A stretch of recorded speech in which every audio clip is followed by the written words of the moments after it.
Solo motherhood, not for the faint of heart. I could say that about parenthood, period. But I think going down this path on your own is pretty next level. I can recall lots of conversations I had years ago with friends who were single at the time, and all of us were like, what would we do? What would we do? Would we have children if we were still single? And ironically, I was the first to be like, absolutely not. Absolutely not.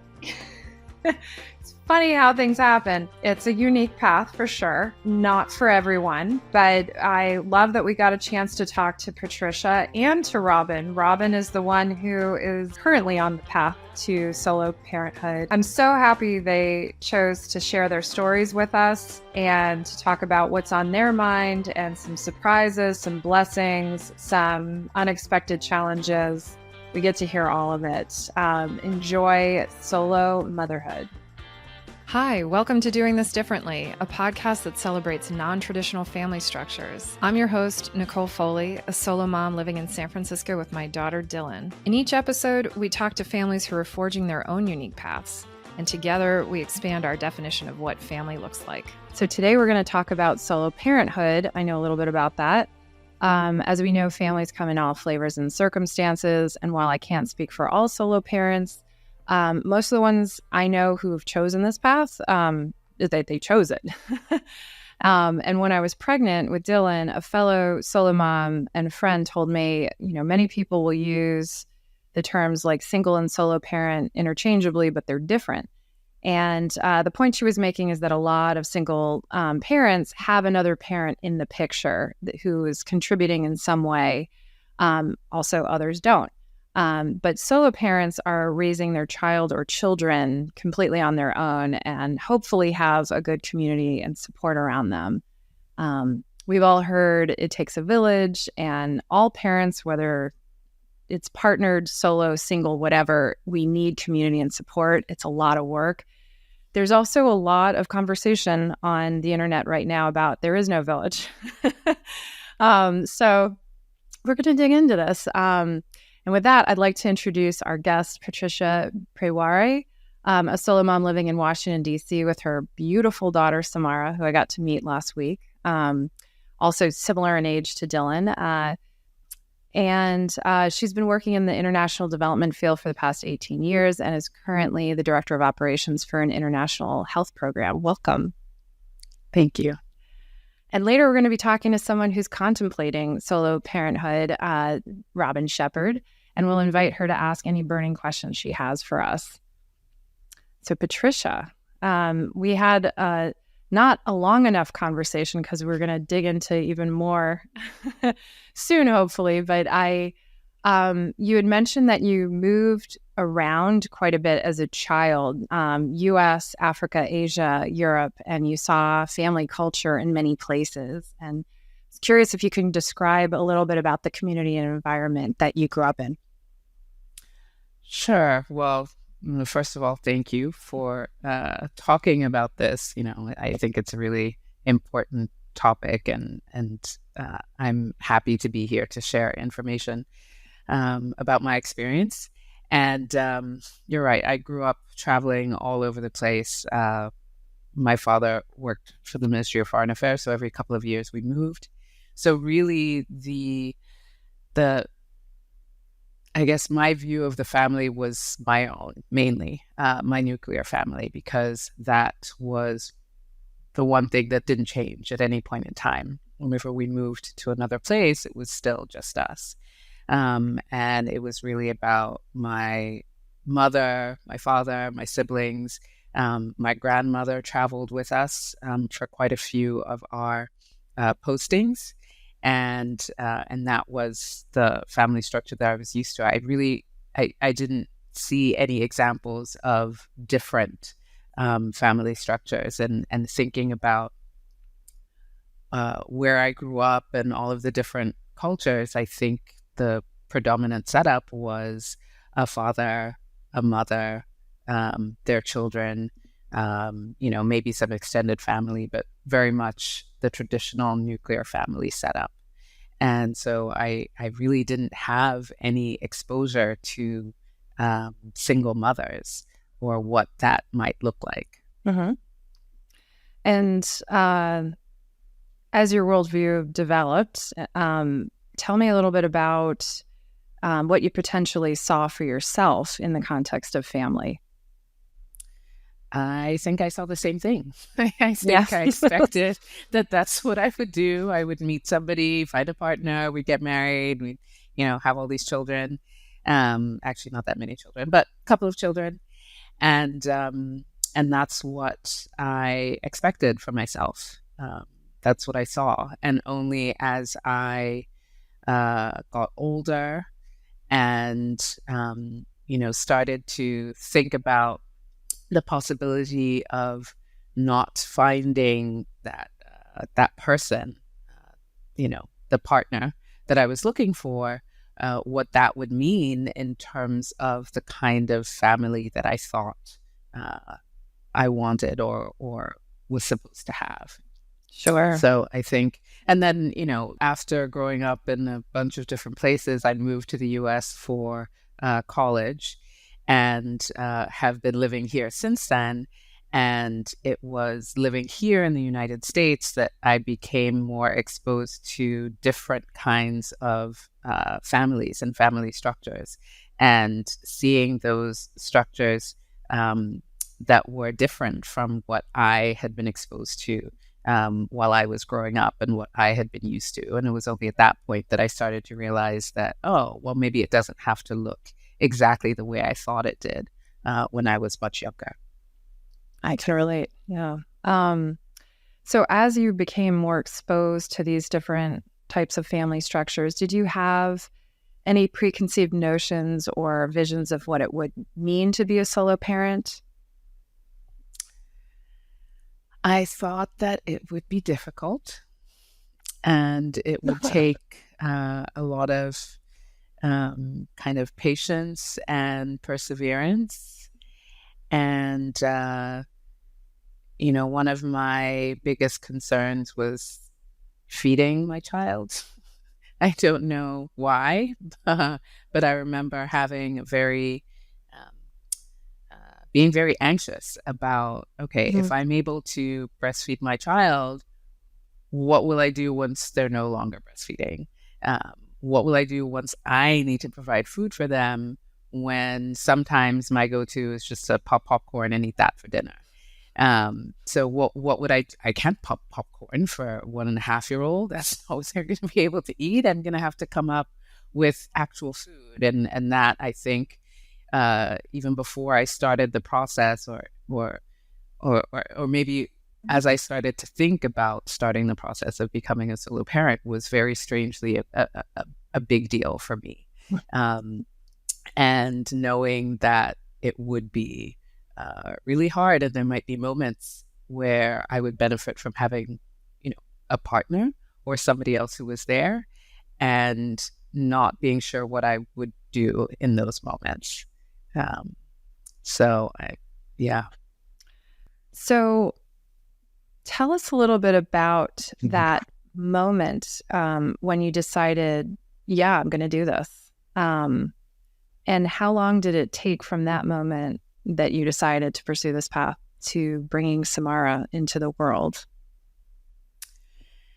Yeah, so it's interesting because I think it took a long time to get to the point where I decided, okay, I'm going to move forward. It was thinking about it for about 5 years and vacillating between, oh yeah, of course, and no, not at all.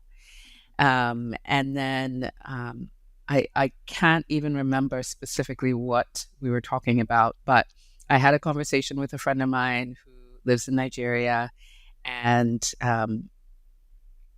not that this thought hadn't gone through my head before, but hearing her say it, I think really drove it home, where she said, listen, Patricia, you have wanted to be a parent for a long time.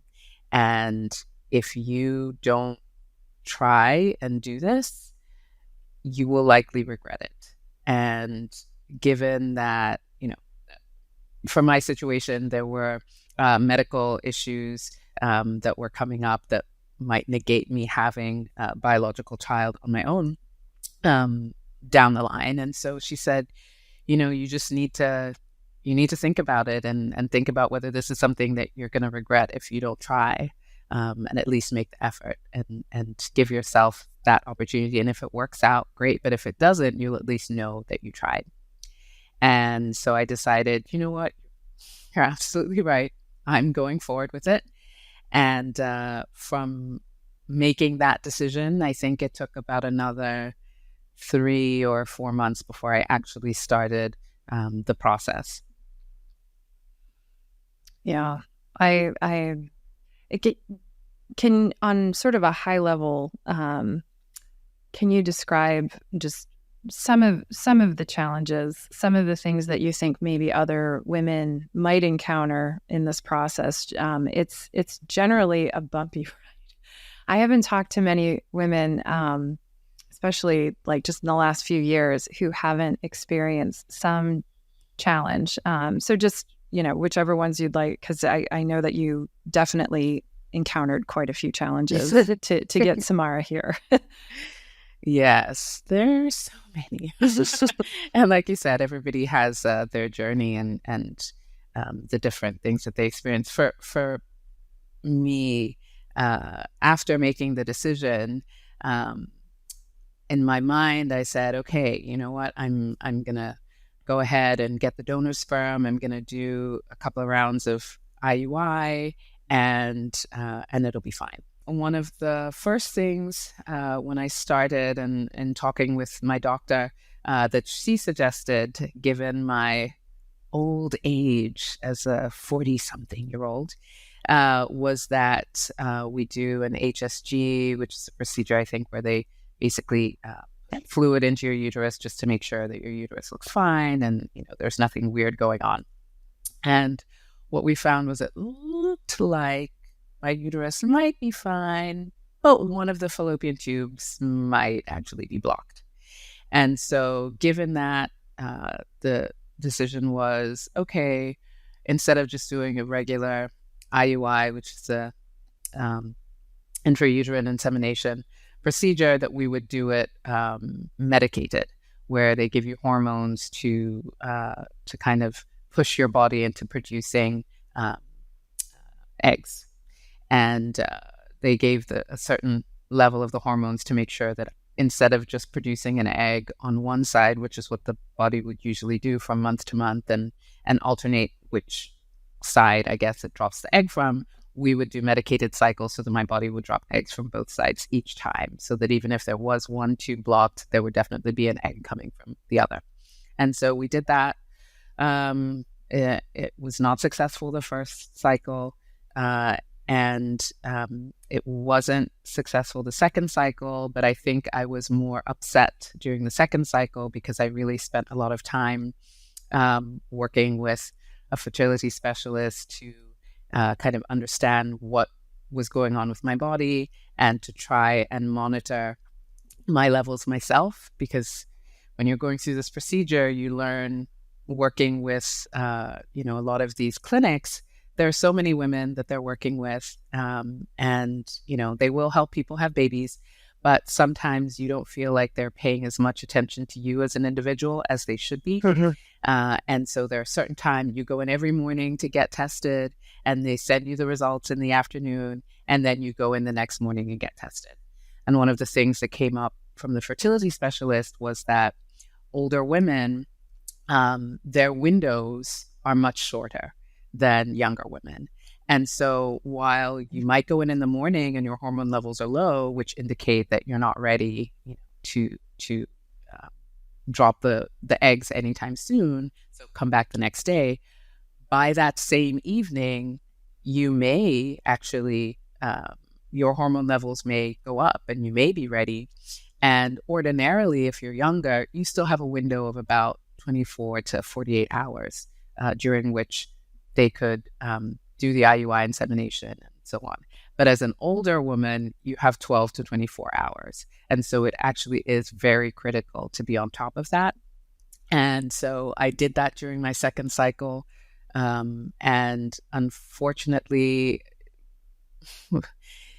because of the procedures of the clinic, they were like, oh, that's nice that you did that, but we need to test you. So it doesn't matter whether you tested and it looked like your hormone levels were high yesterday, you just need to come in, or today, you need to come in tomorrow.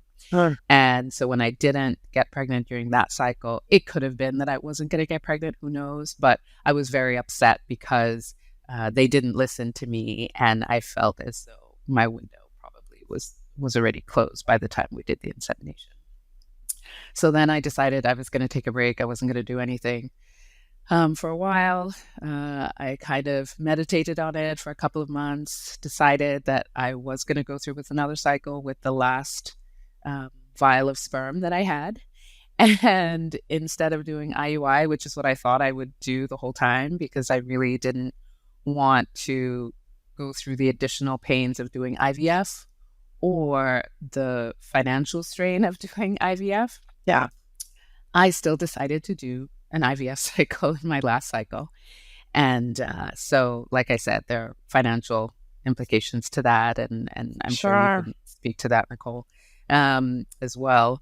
But so I did the IVF cycle, and we learned that I had a polyp. And so we couldn't do the full fresh IVF cycle.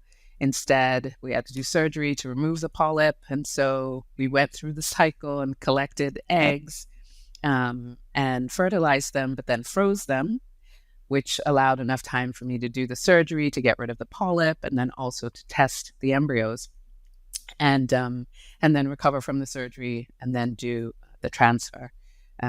And by the time I had done the surgery and we got the results back for the embryo testing, out of, I think there were about 8 embryos that I had. Only one of them was normal. 2 of them, they weren't sure, but all the rest were a no-go. And so at that point, I also had to ask myself again whether I really wanted to go through with everything. And I decided to ultimately, obviously. And now I have Samara, which obviously I'm grateful about. But yeah, when I got pregnant, I was like, oh, okay, well, this is great. And it was until a couple of weeks into my pregnancy, I then started to bleed profusely, and thought I was having a miscarriage. And that actually happened about 3 times during the first trimester. Wow. So much so that by the end of my first trimester, my doctor asked me to kind of be on bed rest and move as little as possible. Wow. And during the second trimester, however, everything was great. It went really well. But then by the third trimester, there was another issue, and my placenta basically started to grow into my uterus. But we caught it early enough that the doctors basically scheduled me for an early C-section about a month before I was scheduled, a month before my due date. And we did the surgery, and they did a C-section with the idea that they could take the baby out, and if the growth into the placenta wasn't as bad as they thought it was, they would quickly cut it off and we'd be fine. But if it was bad, then they could just go right into action right after the C-section. And so what ended up happening was that they did the C-section. The placenta had grown in quite a bit, and so they did a hysterectomy right afterwards. And so that was my journey to get Samara. Oh my gosh. And, we talked about this a little bit, Nicole, but when I was thinking of names, I think they changed throughout my pregnancy.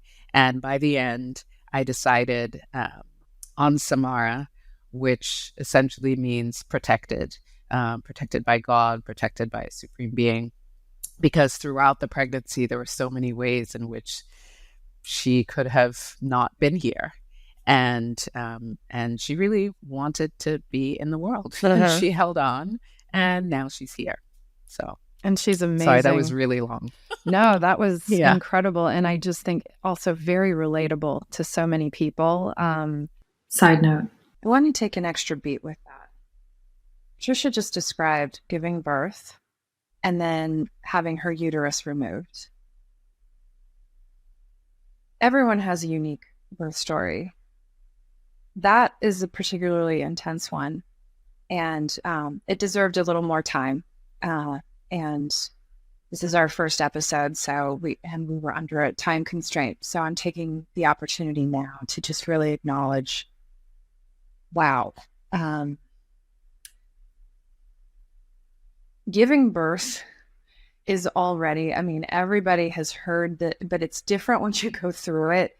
It is, and it can happen in so many different ways. And as somebody who had a C-section and truthfully didn't feel completely embodied in that moment, I'm just trying to imagine also being either knowing going ahead of time, or in the moment that I'm also, while I'm gaining this beautiful being, I'm also losing my uterus, and there, that is a loss. And I really honor Patricia. What an incredible experience she endured. And back to the conversation.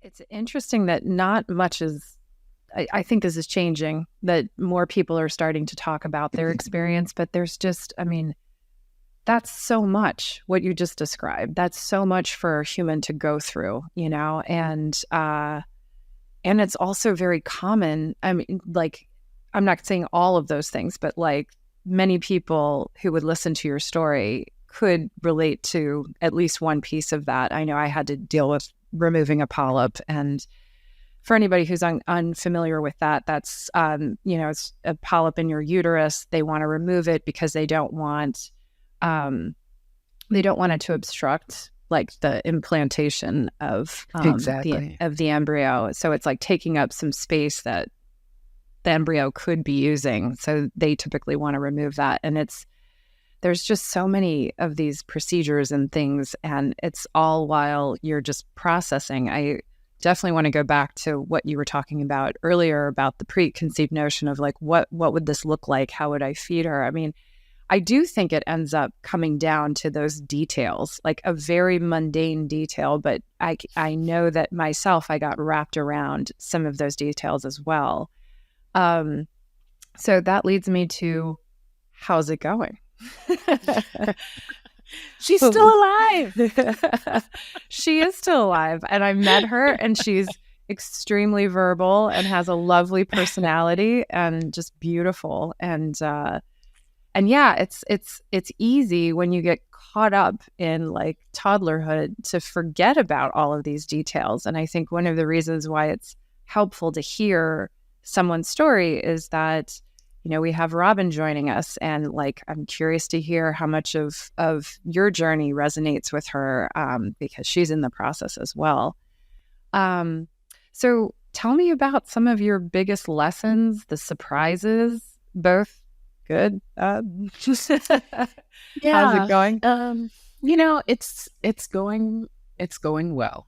And I think that I say that looking at everything, kind of looking from the top down, because in every stage you feel like it's going badly. And it's not necessarily, but you are just dealing with the things that are happening at that stage. And so now when I look back at the younger infant months, specifically after my maternity leave and after my mother left from helping me during my maternity leave, and I really was all by myself, I think that for me was the hardest part, was from 3 months to almost a year old. And so now the things that I'm dealing with are more about her being a toddler and having all of the crazy, 2-year-old toddler behavior, and also a lot of her personality coming out. And then, dealing with logistics versus when she was much younger. I was sleep deprived or more sleep deprived, and also you're feeding somebody, your hormones are still trying to readjust. I mean, our hormones are still readjusting, but very much so during that period. And so I think that things are going well, but even in saying that, I almost think like, oh no, am I jinxing myself? Is something going to happen? She's going to come home and she's not going to sleep, and so who knows? Some of the, I guess, one of the not surprises, but kind of, a lesson, was that another thing I was concerned about, and I think we talked about a little bit, was getting to a point where I would feel very frustrated or anxious and not having somebody else that I could either share that with or who I could hand the baby over to and say, I just need 5 minutes or I just need 10 minutes to just be away from this child, and then I'll reset and I'll be okay. And I remember saying this to a lot of my friends who were mothers even before I started the process. I was like, oh, I'll be by myself. I won't have this person. And their response was always, sometimes, most of the time I'm doing everything myself anyway. My partner's not really doing very much. So, sure, I'm married, but I'm almost a single parent myself. And now as a solo parent, I think back and I think to myself, no, I was right. I don't know what you're talking about. You not having your partner help you for one particular thing actually is not the same as what I'm doing here, because not only do I not have the person to go to say, hold this baby for 10 minutes. I also don't have the person to say, oh, can you take the trash out? Because I just don't. Or, oh, can you answer the door right now? Because I'm going to do, you just don't. And so I think as a solo parent, you get used to that and you compensate and you do all of the things that you need to, but it'll always be a struggle in many different ways. So that was a surprise, but also not a surprise. I know exactly what you mean. Yeah. Yeah. And one of the big lessons of, it takes a village and all of those things, those are very true. And I think if I were able to go back, I would really indoctrinate myself into getting into that village before I have the child. Because once you have the child, I think you think that, oh, I'm going to create my village and it'll all be there for me. But no, it won't. And so in hindsight, I think, oh, I didn't want to move, wherever to be closer to my mother or another family member because it'll just be too much. And my life is here and I've done this here. So this is why I'm going to do it. But if I had gone and I'd been closer to family and had that support, I think at least in the earlier years of my child's life, that would have been much easier than being that far away from family and kind of figuring out how to do it all on your own or paying somebody to try and help you to do it. Exactly. I relate to everything. And yes, Patricia and I already had a conversation about this. And I've just been like the 6 minutes that I could just like, here, hold this child for 6 minutes so I can do all these things. Or yes, the chores, like it all has to be done. And yeah, I just visited my parents on the East Coast. That's when I saw you. And the transition back the last few days of like, oh, somebody was making our breakfast. Oh, there were 2 sets of really enthusiastic hands to take care of her. And it's almost like you have to like re-enter like a mindset and a reality that really reflects the situation. And it's definitely, I really understand. And what I referenced earlier about like, there is no village. There's just a lot of jokes. If anybody, oddly enough, one of the biggest pieces of advice that I give new parents is get on TikTok. Nobody thinks that I'm serious when I say that, but I am so serious. There's just, the folks in your community may not always reveal exactly how it's going for them. So I appreciate these brave souls who get on a platform like TikTok and either make fun of how it's actually going for them, or they are just super real about.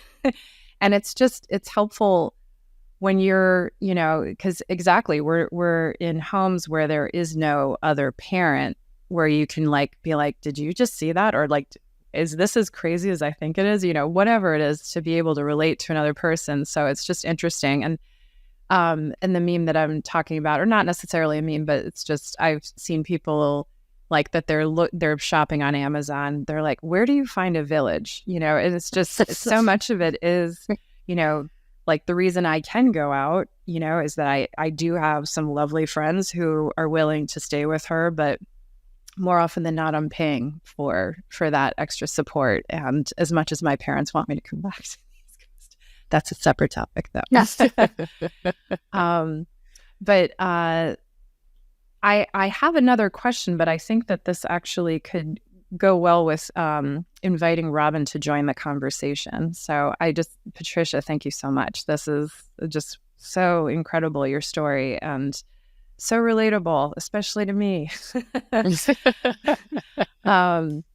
So Robin Shepherd is joining us, and she lives in New York City with a 10-year-old cat and an 8-year-old rabbit.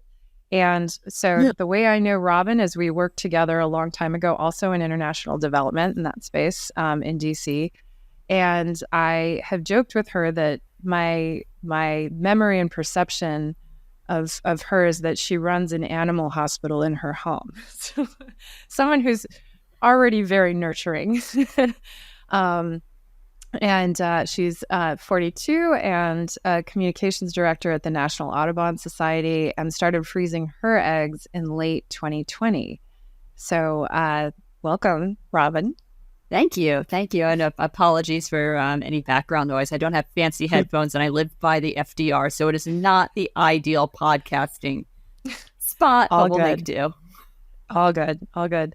Thank you so much for joining us. And yeah, the reason I wanted to have somebody who is interested, the way that I saw this is that I would have loved to have had a podcast that I could have listened to while I was dragging my feet for 5 years as well. Patricia, it was 5 years for me as well.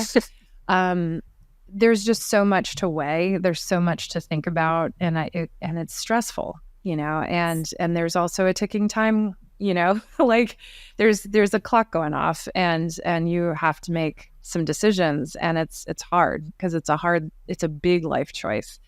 So I loved the idea of Robin, who's in her own process, to have the opportunity to ask us questions, or you specifically, Patricia. And I just want to give her the floor.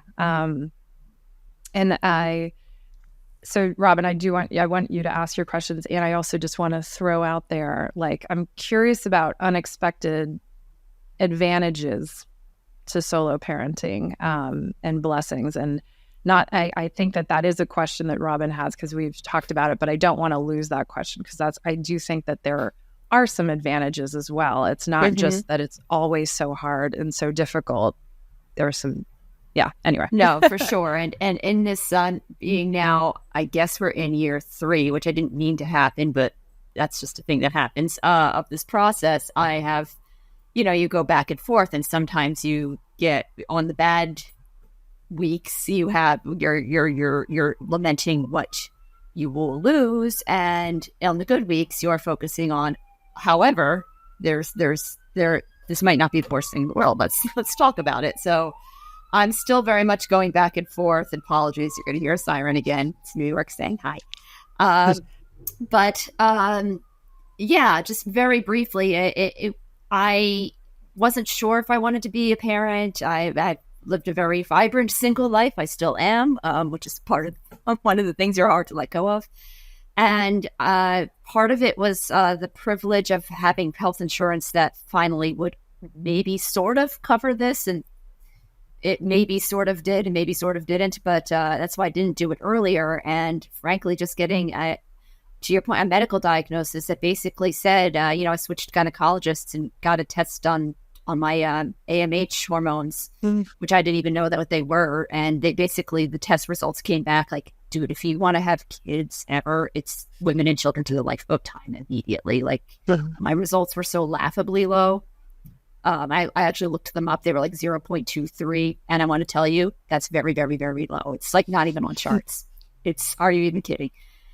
So I was very decisive in that moment. And like that next day called the fertility clinic because one thing I was struck by was my reaction was not relief. And I was sort of hoping it would be like, that's your out. You don't have to do this if you don't want to. And I was furious. Just absolutely furious that this might not be a thing I could do. And so my brain's like, well, I guess you really want to have kids. Let's figure this out. Side note.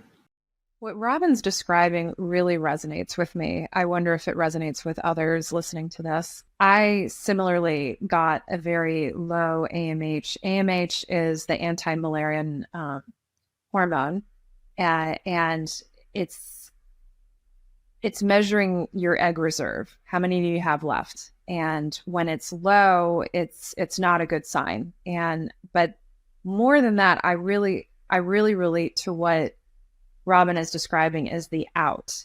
When you're considering something like becoming a solo parent, it's so huge. It's so enormous. It's a big deal to decide to be a parent anyway, but then to do this on your own is so big that you're almost looking for outs. And so I'm not putting words in her mouth, but what she said really struck me. I was like, yeah, I remember that moment, because it almost led me to more of a game on mentality, even if I was still dragging my feet. So yeah, I understand the fury of being like, wait, that was my out. And back to the conversation. And when it was, let's get the eggs frozen, then it's easy to be like, yes, we're going to do this. And as it turned out, it took 9 cycles for me to get the requisite 30 eggs one needs for any kind of useful IVF process, because some make it through and some don't. And, and you do 1 cycle and that's like 10 eggs right there. And you can make all the things. It took me an entire year of constant all the injections and all that, so that takes a toll on you.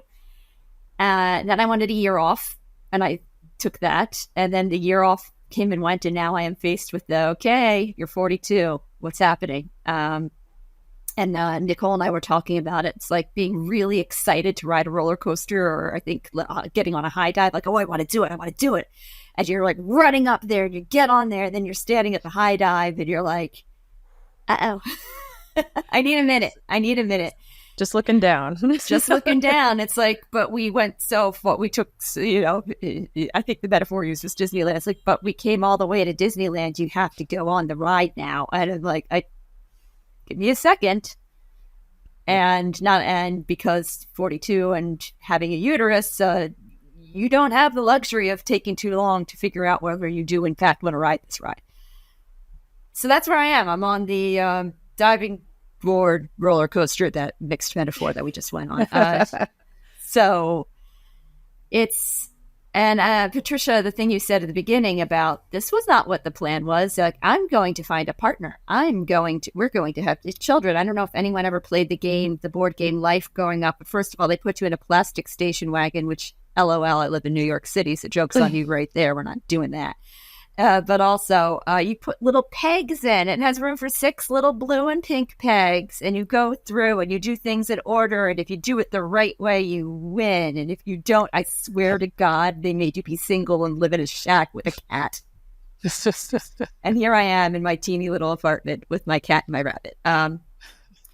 It's also like, but you gotta get your pretty pegs. awesome life, but you're also living a pretty awesome life. The same way I was living a pretty awesome life before Dylan. And Patricia, I'm not sure about it, but it's like, it's a big decision, because I think, or at least this has been the experience I've had in talking to women who've made this choice or are considering it. It's like, there's a big feeling around like, but my life's great. It's like, it's just so great as it is. Am I sure I want to make such a enormous change? Yeah.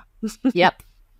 Yeah, and that's a huge part of it. And a lot of that would be going away. And I grapple with the fact that, well, things are already changing. You get into your 40s, you're not the cool kids at the club anymore. I can confirm every now and again I try and I'm like, oh yeah, no, this is sad. Your friends have moved away. Your friends have had kids. And so some of it has already moved on, whether you like it or not. And some of it's still, well, very, some of it's still very much in play. But if you do this, everything is changing. And I try and look at it as like, well, maybe it's time for that. But it's definitely something I'm still very much getting used to, and getting used to the fact that if I do it, I'll probably have to get an anonymous sperm donor. And that's a huge thing. Like what you were saying earlier about having the partner. I actually had conversations with friends, like several friends, very awkward conversations, and they were all lovely, thoughtful humans, which is why I had the conversations with them to begin with. And all of them, in very lovely, thoughtful ways, said, "No, thank you, ma'am. We do not want to be part of this science experiment, but we love and support you." But so that kind of is like, okay. So I'd had to take a couple weeks just to really get comfortable with the idea that if you have a child, they might not know their father. There's no dad. There's a spreadsheet and a vial. That's what you got. So I think I am coming out of that, grappling with that truth stage at this point, which is a tough part to be in. So one of the things I'm grappling with is, there's so much about my life. Like I have all these different hobbies and things I do that are fulfilling that I will have to give up just by necessity. And I try and reframe it in my mind, well, like perhaps motherhood and having this child, this being that depends on me, will be one of those fulfilling things. I don't want to be sunshine and rainbows and Care Bears and fluffy clouds all the time, but like, have you found that there are elements of it that were unexpectedly fulfilling in not the hallmark ways, but in ways that genuinely resonated with you after the fact? This is a good question. It's a great question. And,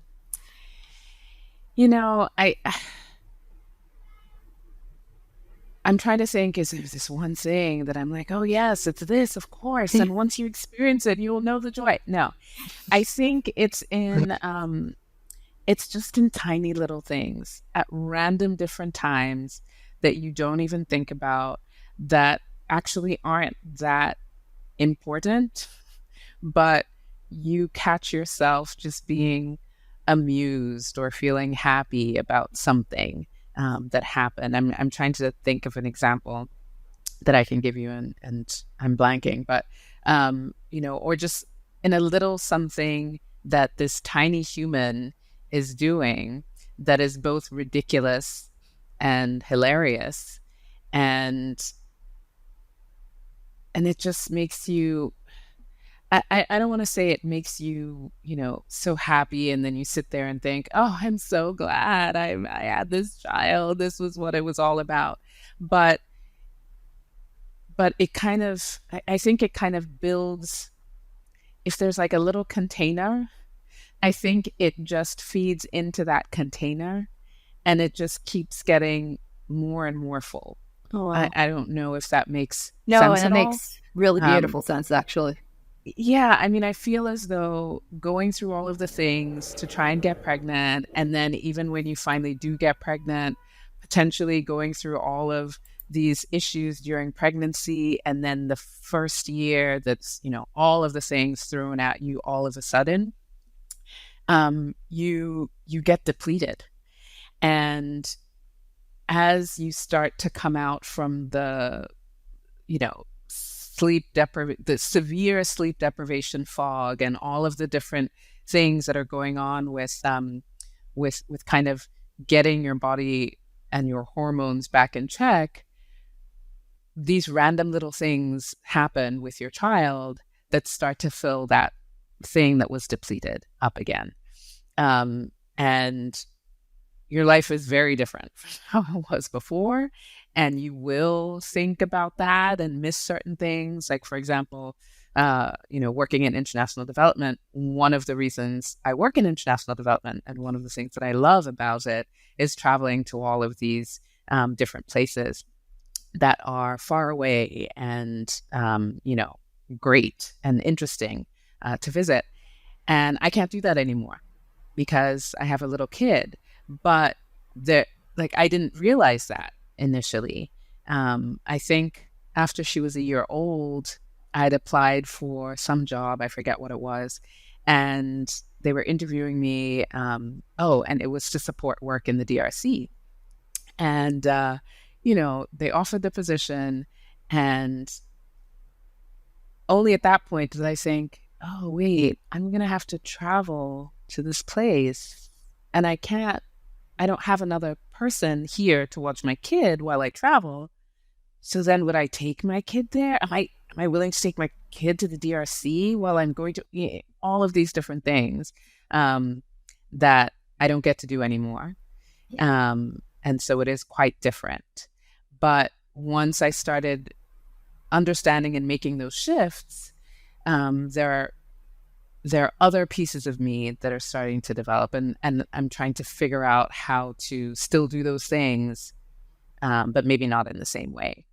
And then if you get those little pieces that are just building and rebuilding, I think ultimately that's what's going to, bring the joy. You're not going to have it. It's not going to show up in just 1 second or, in a particular thing, but it's just building, I think, constantly, if that makes any sense whatsoever. Right. No, I think that does make sense, because you also think about, like, any huge life transition is terrifying, but we've all done them. Like, even in my adulthood, since Nicole has known me, I don't know how many reinventions have we done here? And you think about, like, I could never do this. I could never, whether it's like leaving a relationship to live in a different city as a single human, which you've never done before. And like, is that going to work? And 14 years later, can't confirm it works. But this could be the same thing, but there is that huge, just lighting everything on fire and proceeding. It is big. And I loved how Patricia spoke about how, what this transition looks like for her. For me, I mean, I'm still getting used to this transition. I don't know that anybody ever is like, okay, I'm used to this. Like, I think it's incremental. It's, and because it's your life, Yeah. And now you're taking care of a young human who completely depends on you. I mean, I just can't think of anything that's similar to that. Yeah. It's true. And I will say, there's a thing called matrescence, like adolescence. It's matrescence. It's the 2 years from when you have a baby that is like similar to adolescence. Your hormones are upside down, like everything is different. And it takes 2 years to just start to feel like yourself. I mean, and keep in mind, I'm starting a podcast, like a lot of people, when I mention that to them, they're just like, with what time? And it's like, yeah, it's an interest of mine. I want to do it. It's an interest of mine to do another film, and I will eventually do that too. And I think it's important to continue to nurture yourself too. Right. That's a big takeaway for me, like from the last almost 2.5 years. And I also, we were talking before about unexpected advantages or blessings. And because I have not had a child with a partner, it's really hard to do an apples to apples comparison. This is my frame of reference. This is the only way I know having a child. But from what I understand, when I talk to friends who are in relationships that are maybe not working so well, or really not working, like just big problems. I think to myself often, like, I can't imagine dealing with that on top of what I'm already dealing with. And that's not to say I definitely want a partner, and I hope to, expand our family in that way, not in having another child, but like just, creating the family that lived in my mind's eye as a child, what you and Patricia were both expressing. And, but, you make all the decisions. Nobody's going to argue with you. It's not going to actually cause new problems. Like I'm thinking about preschool. I know the ones that I like. I'm not going to have an argument about it. Like I've been able to make a lot of decisions. And that's something that I hear from a lot of parents, whether they're happily partnered, unhappily partnered, where it's just, I wish I didn't have to. It's always an argument. It's always an argument. And so that's I've talked to plenty of moms who are like, sometimes I wish I was a solo mom. That's kind of not great to hear. Like I'm like, you don't understand the experience.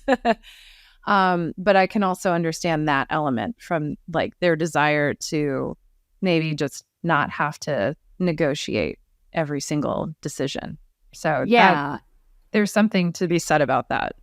Oh, one of the things I tried to sell this to my parents, who are also kind of like, "What? You want to do what now?" Is well, listen, look, no jerk son-in-law for you to deal with.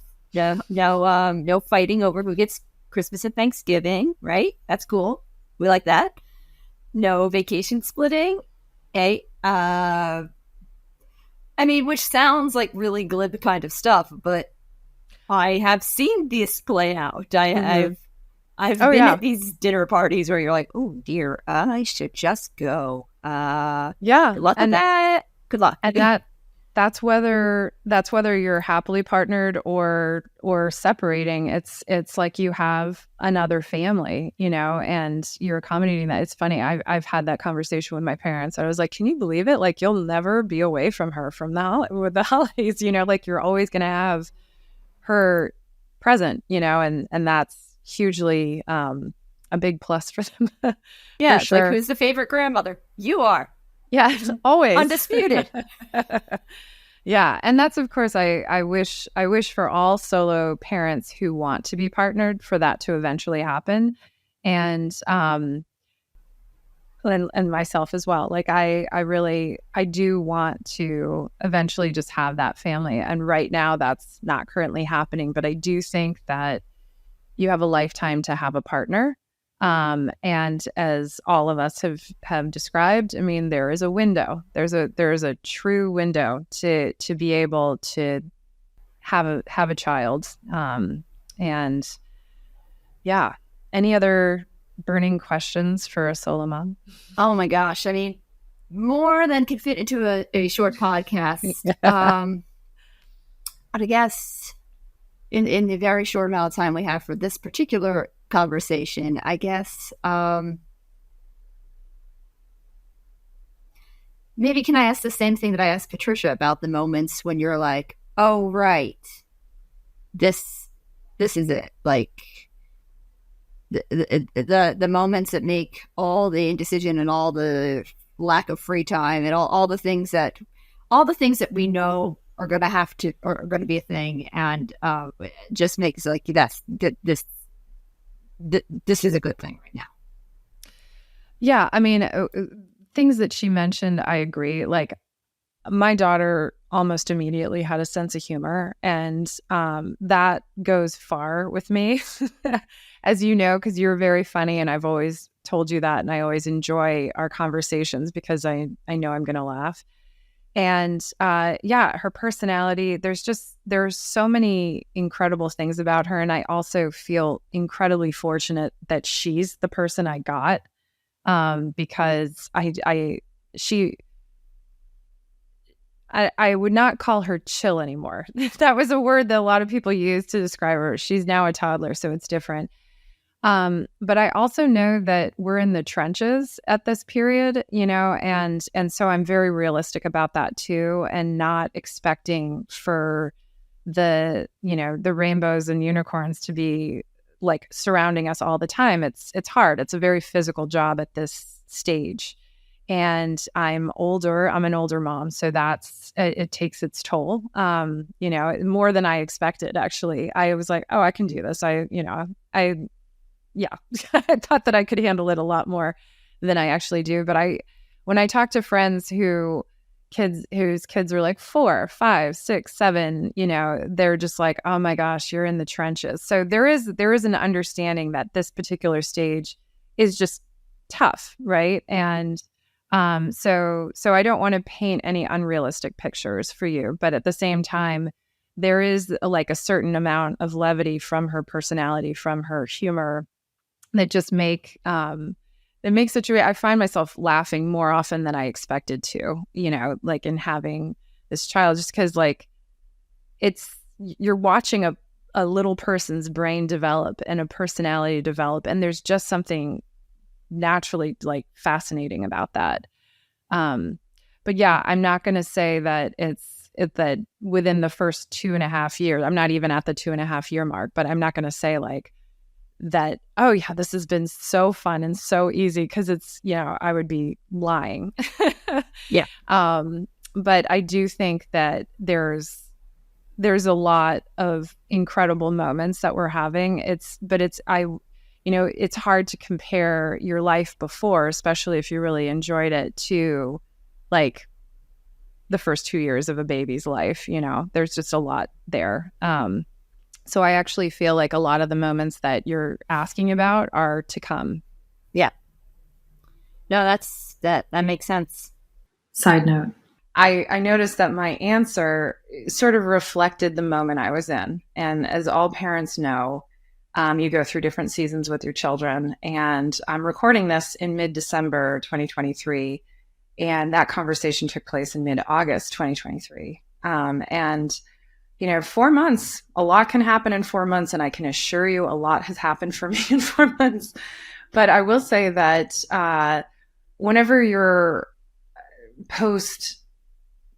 traveling with a little one, you're a little exhausted. And so I feel like my answer kind of reflected that. But I do want to say, as with anything that can occur in 4 months, a lot of development happens in 4 months. And I have to say, I'm in a much different place. So when I watched this interview, I was really struck. I'm like, wow, that's not how I feel today, where I was just sort of like, she makes me laugh, it's worth it.